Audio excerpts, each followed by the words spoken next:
अस्सलाम वालेकुम व्यूअर्स, कैसे हैं आप? उम्मीद करती हूँ खैरियत से होंगे। आज की वीडियो में हम बात करेंगे शुगर या ज़ियापतीस, जिसको ज़ियापतीस भी कहते हैं, उसके बारे में।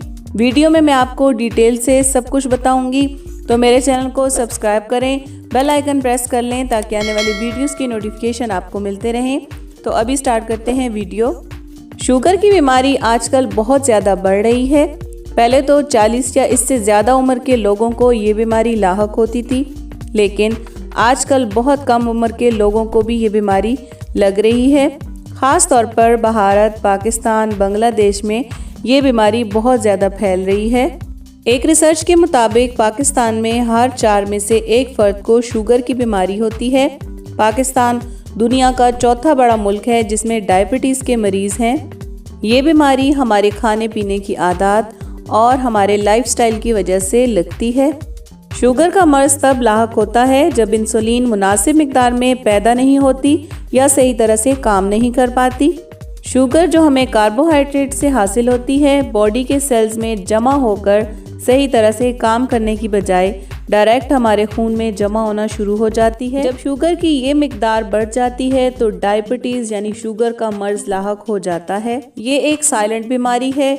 बहुत से लोगों को इस बात का पता ही नहीं होता कि उन्हें शुगर है, लेकिन जब आपको ये अलामात जो मैं आपको भी बताऊंगी आपको पता चलें या आप में ज़ाहिर हों, तो आप डॉक्टर के पास ज़रूर जाएं, अपना शुगर का टेस्ट करवाएं ताकि बरवक्त शुगर के मर्ज़ को कंट्रोल किया जा सके।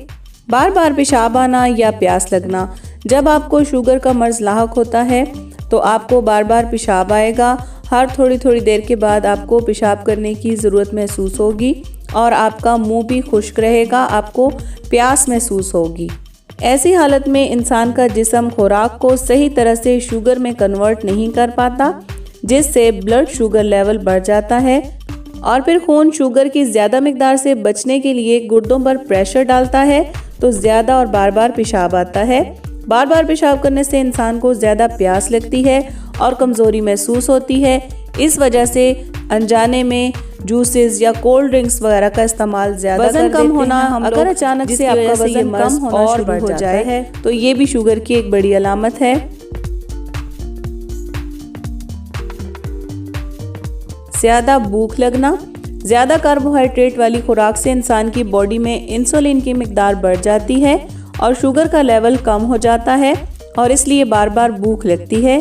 खाने के बावजूद भी कमज़ोरी का एहसास होता है। थकावट का एहसास होना, शुगर का मरीज़ हर वक्त सुस्ती और थकावट का शिकार रहता है। जिस्म में शुगर का लेवल कम होने की वजह से बॉडी सही तरह से काम नहीं कर पाती और जिस्म थका हुआ रहता है।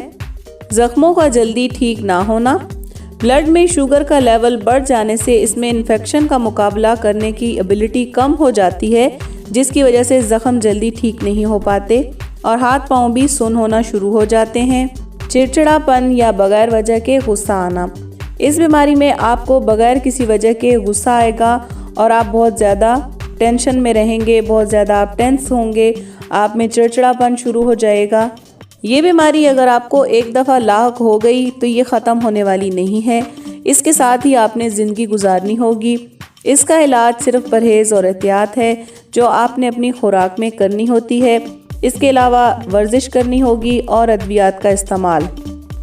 कुछ लोगों को ये मसला ख़ानदानी होता है, यानी अगर फैमिली में किसी को शुगर है तो फिर घर के दूसरे अफराद को भी ये शुगर का मसला हो सकता है। कुछ लोगों को ओबीज़ होने की वजह से यानी ज़्यादा मोटापे की वजह से शुगर हो जाती है। वो वर्जिश नहीं करते, जिस्मानी हरकत नहीं करते, जिस वजह से उन्हें शुगर का मर्ज़ लाहक हो जाता है। अभी जानते हैं कि अगर आपको शुगर का मर्ज़ लाहक हो चुका है तो आपने क्या एहतियातें करनी है और किस तरह से इसको कंट्रोल करना है। सबसे पहले तो आपने मीठी चीज़ों से परहेज़ करना है, मसलन हलवे, मिठाइयाँ या चाय वगैरह।